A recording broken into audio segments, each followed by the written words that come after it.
여러분, 과연 어떤 사람이 하나님의 마음에 합당한 사람일까요? 우리가 어떤 신앙의 태도를 가질 때 하나님의 마음에 합당한 사람이 될 수 있겠습니까? 첫 번째, 하나님의 마음에 합당한 사람은 위기의 상황 가운데서 하나님의 말씀에 순종하고 하나님을 절실하게 신뢰하는 사람입니다. 어려운 가운데서 하나님을 신뢰하는 사람, 그리고 하나님의 말씀에 순종하는 사람을 하나님이 기뻐하시고 하나님의 마음에 합당하고 하나님 마음을 기쁘시게 하는 사람이 될 수 있습니다. 여러분, 우리가 자기 힘으로 하기 힘든 상황이 있지 않습니까? 내가 아무리 노력해도 할 수 없는 그런 상황이 우리에게 많이 있습니다. 그런데 그 상황 속에서 우리 하나님을 붙잡고 하나님을 끝까지 의지하고 신뢰하는 사람을 하나님이 기뻐하시고 하나님의 마음에 합당한 사람이다라는 사실입니다. 오늘 본문에 나타난 사울 왕은 하나님으로부터 버림을 받게 되었습니다.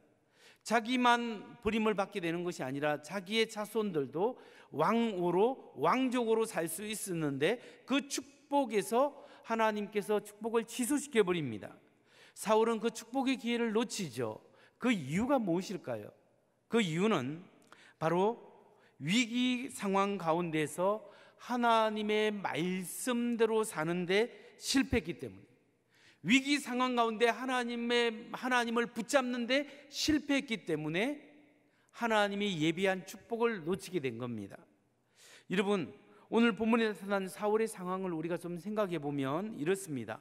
사울이 왕이 된 지 2년이 되었을 때 군사들이 한 3,000명 정도 따랐습니다. 그 3,000명 중에 한 2,000명은 자기가 데리고 있고 1,000명은 자기 아들 요나단에게 책임을 지어서 자기 고향 기브아 지역을 다스릴 수 있도록 지키도록 했습니다. 그러니까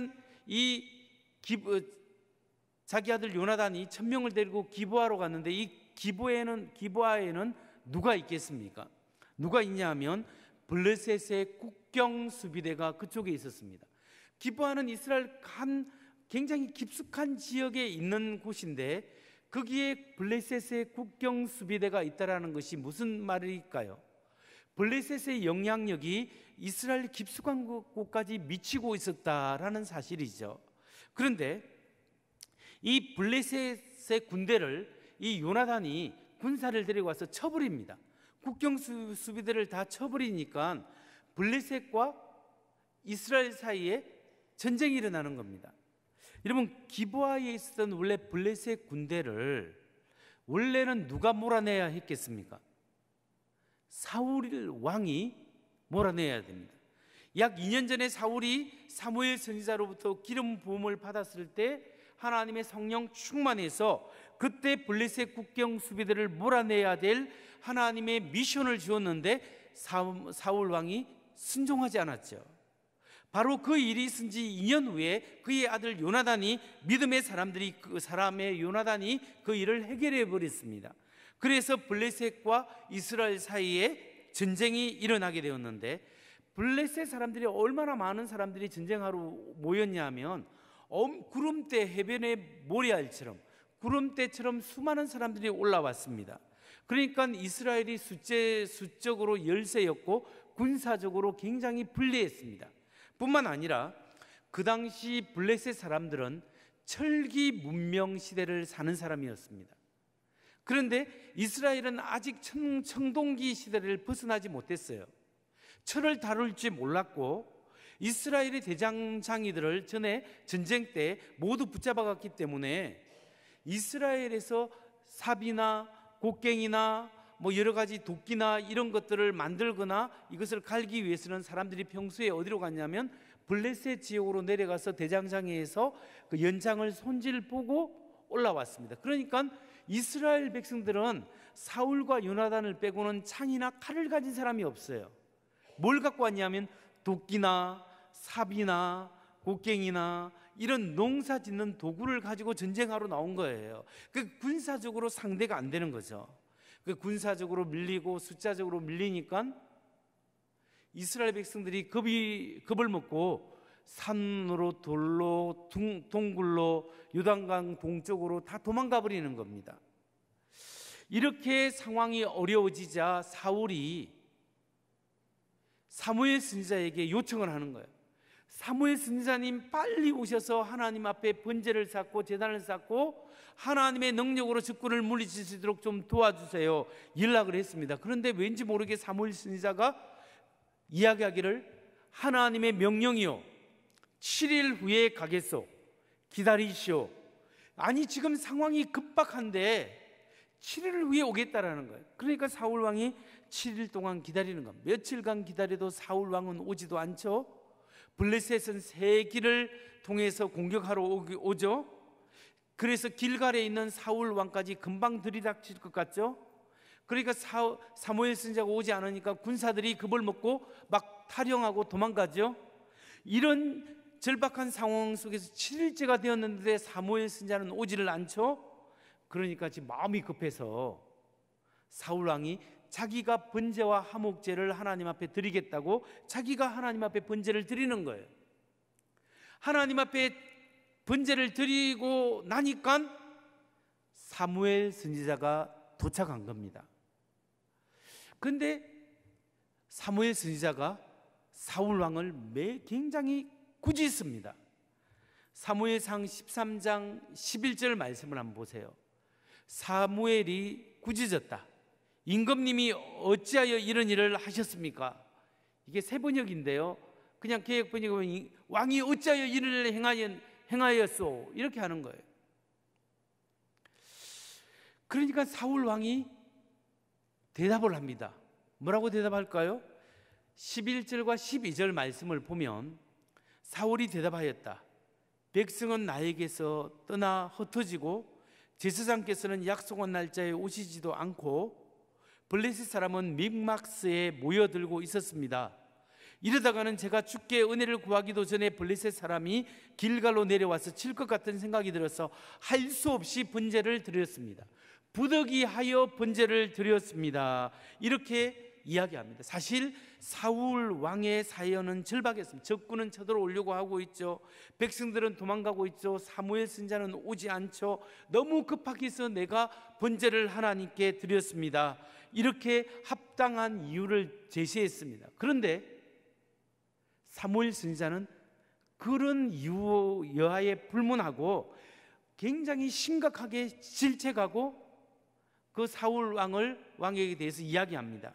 13장 13절에서 14절 말씀이에요. 사무엘이 사울에게 이르되 왕이 망령되이 행하였도다.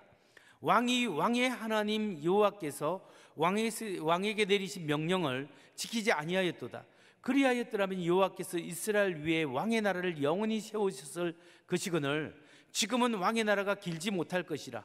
여호와께서 왕에게 명령하신 바를 왕이 지키지 아니하였으므로 여호와께서 그의 마음에 맞는 사람을 구하여 여호와께서 그를 그의 백성의 지도자로 삼으셨느니라 하고, 지금 사무엘 선지자는 사울 왕을 책망하면서 왕이 어리석은 일을 했습니다라고 지금 지적을 하는 거예요. 그리고 왕이 하나님의 말씀을 어기고 번제를 드리면 안 되었는데 번제를 드렸기 때문에 왕과 왕의 후손들은 이제 왕위를 이어갈 수 없습니다. 세 번째로 하나님이 마음에 합당한 사람, 맞는 사람을 왕으로 세우십니다 라고 이야기하는 거예요. 여러분, 이 부분을 읽을 때 어떤 생각이 듭니까? 어쩌면은 사무엘 선지자는 하나님이 사울 왕에게 너무 좀 가혹하게 부당한 말씀을 하고 있지 않는가, 이런 생각이 들지 않습니까? 지금 상황적으로 너무 어렵고 춥게 생겨서 사울 왕이 번제를 드렸는데 이런 것 때문에 너무 부득이야 했는데 부당하게 사울 왕의 축복을 다 빼앗아 버리지 않겠습니까? 이런 생각이 들긴 합니다만 여기서 우리가 자세히 살펴볼 것은 왜 하나님께서 사울 왕에게 주신 축복을 거둬버리시는가? 그 이유가 무엇이죠? 그 이유는 사울 왕이 사무엘 선지자를 대신해서 하나님께 번제를 드렸기 때문, 그 때문만은 아니에요. 진짜 이유는 사울 왕이 하나님의 말씀, 하나님의 명령에 불순종했기 때문입니다. 하나님의 말씀을 지키지 않았기 때문에 그렇습니다. 13장 13절을 보세요. 사무엘이 사울에게 이르되 왕이 망령되이 행하였도다. 왕이 왕의 하나님 여호와께서 왕에게 내리신 명령을 지키지 아니하였도다. 여러분, 이 본문에 명시적으로 탁 나타나지 않지만 이 정황을 통해서 알 수 있는 것은 사울 왕이 사무엘에게 요청했을 때 사무엘이 하나님의 말씀을 사울 왕에게 이야기했습니다. 그게 뭐죠? 7일 동안 기다리라는 거예요. 7일 동안 기다리면 7일 후에 가겠다라는 겁니다. 지금 사울이 절박한데 왜 하나님께 7일 동안 기다리라고 했을까요? 아무튼 사울은 사무엘 선지자가 올 때까지 기다려야만 했습니다. 이 명령이 어떤 명령이냐면 극도로 어려운 상황 속에서도 끝까지 하나님을 신뢰하라라는 말씀이에요. 그러니까 지금 하나님이 사울 왕의 믿음의 그릇을 시험하고 있는 거예요. 테스트하는 거예요. 뭘 테스트합니까?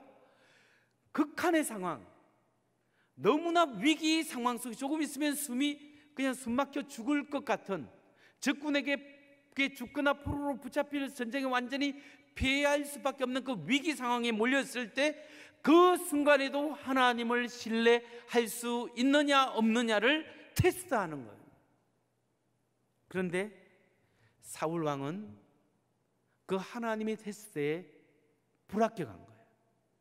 하나님 앞에 번제를 드려서 하나님의 도움을 구했다는 것은 하나님 자체를 구한 것보다는 하나님이 하시는 능력을 간구했습니다.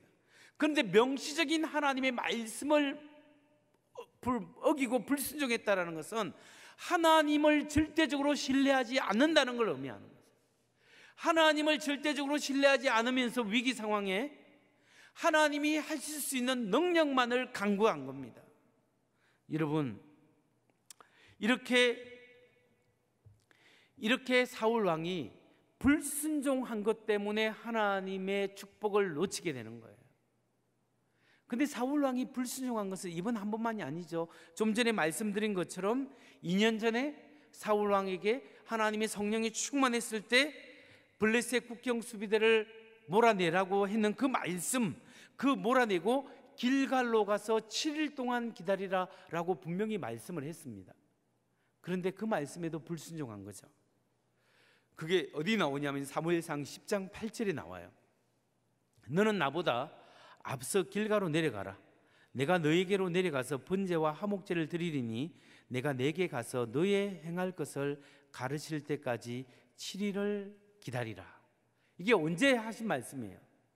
사무엘 선지자가 사울 왕에게 처음 기름 부음을 할 때, 사울이 처음 기름 부음을 받고 왕이 될 것이라는 예언을 들었을 때 주신 말씀이에요.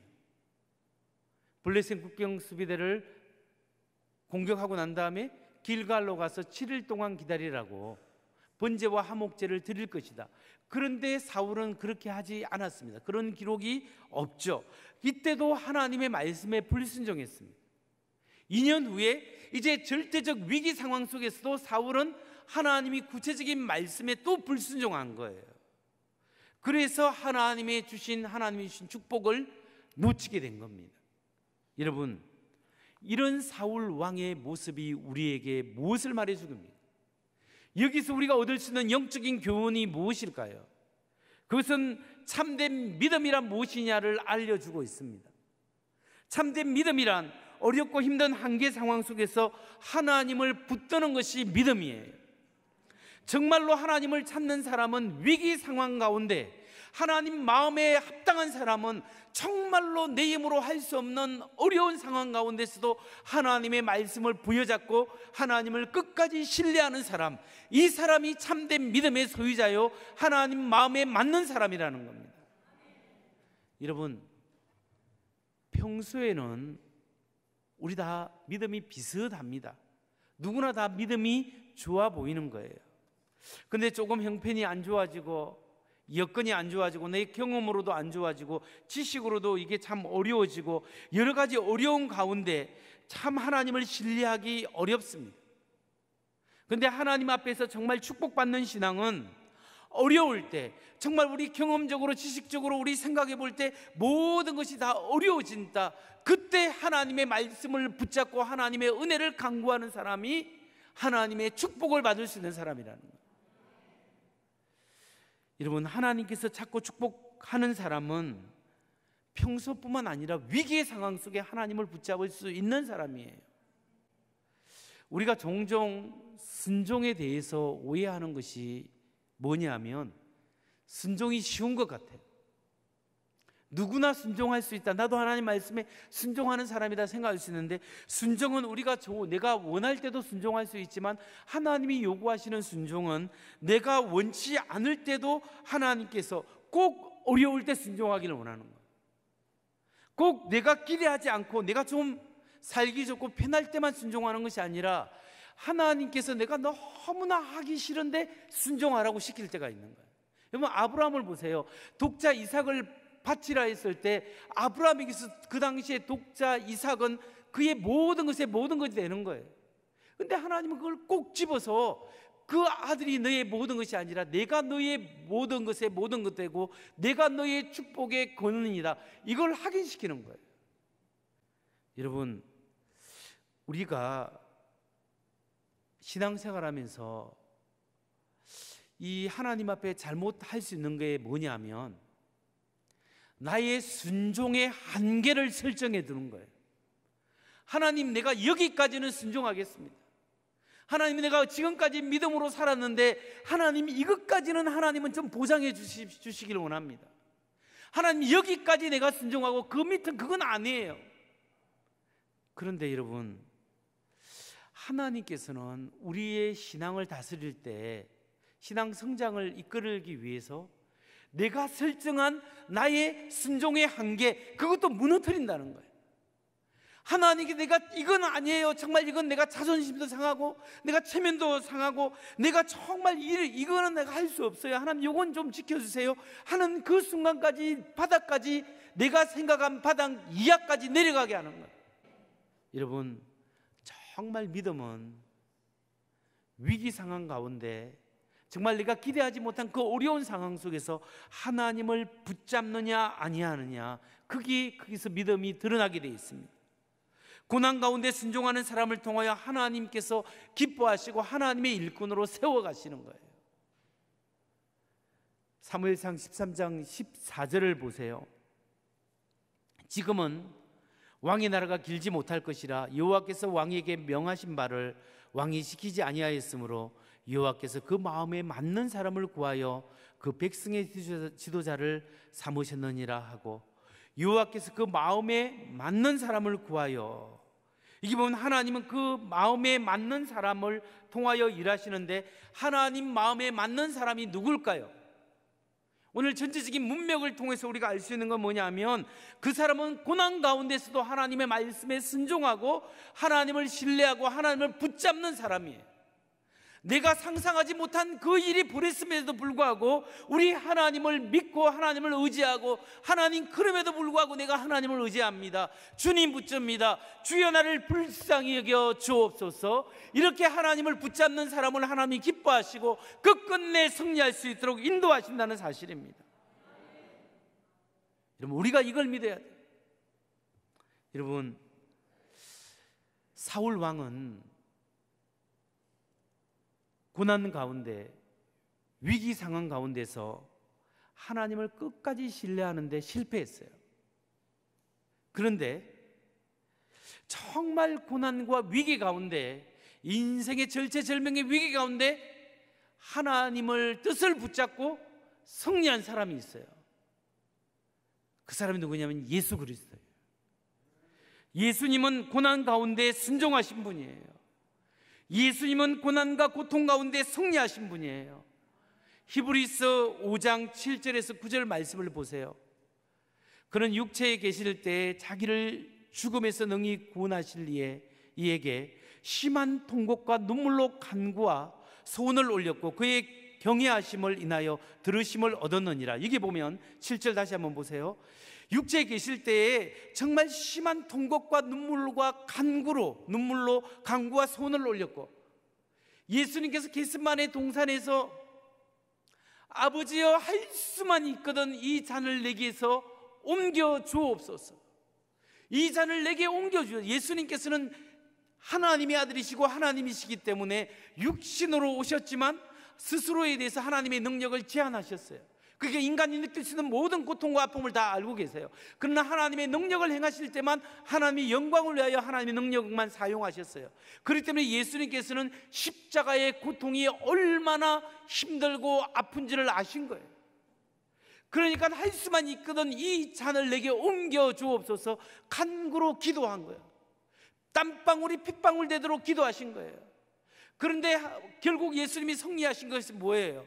내 뜻대로 하지 마옵시고 아버지의 뜻대로 하기를 원합니다, 이렇게 기도한 거예요. 8절을 보세요.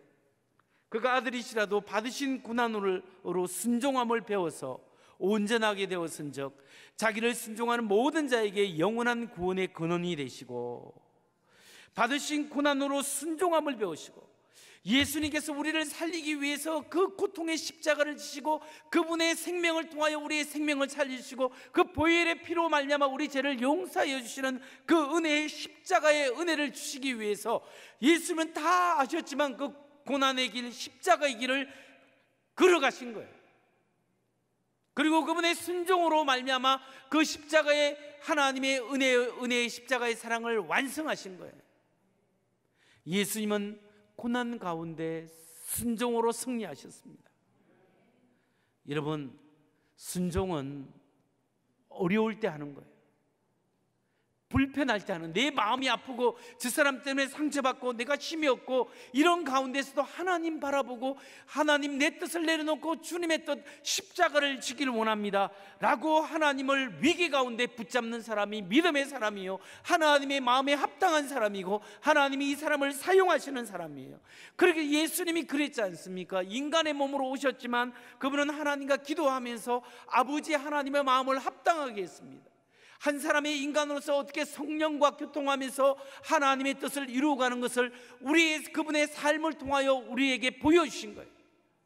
예수님이 슈퍼맨이 아니고 한 사람의 인간으로서 그 하나님의 능력을 감추시고 사용하지 아니하시고 어떻게 한 사람이 성령과의 교통하면서 십자가의 길, 하나님의 뜻을 이루어갈 수 있는가를 우리에게 보여주시기 때문에 우리도 예수님을 닮아가고 예수님과 함께 십자가의 길을 걸어갈 수 있는 거예요. 너는 나를 따르라고 할 때 우리가 그 십자가의 길을 따라갈 수 있는 거예요. 여러분, 오늘 예수님이 그 모든 장애가 있음에도 불구하고 모든 것 내려놓고 하나님 앞에 순종했듯이 오늘 여러분은 무엇에 순종해야 합니까? 오늘 내가 하나님 앞에 순종해야 할 것은 무엇입니까? 나의 삶 속에 내가 붙들고 내가 이 어려운 가운데 하나님 이건 아닙니다, 하나님 이것만은 아닙니다라고 순종의 한계를 정해둔 것은 무엇입니까? 내려놓을 것 내려놓으시기 바랍니다. 그리고 하나님의 붙잡을 것 붙잡으시기 바랍니다. 십자가의 주님을 바라보고 오늘 하나님이여 이 부족한 사람, 이 연약한 사람을 붙들어 주시고 내 인생의 위기와 어려운 가운데서도 하나님 붙잡고 승리하기를 원합니다. 기도하시기 바랍니다. 여러분, 우리 진정한 그리스도인들이 우리의 신앙을 드러낼 때가 바로 언제냐? 지금 코로나의 위기 이 가운데입니다. 이 위기와 이 어려움 가운데 우리는 우리의 신앙을 드러낼 수 있습니다.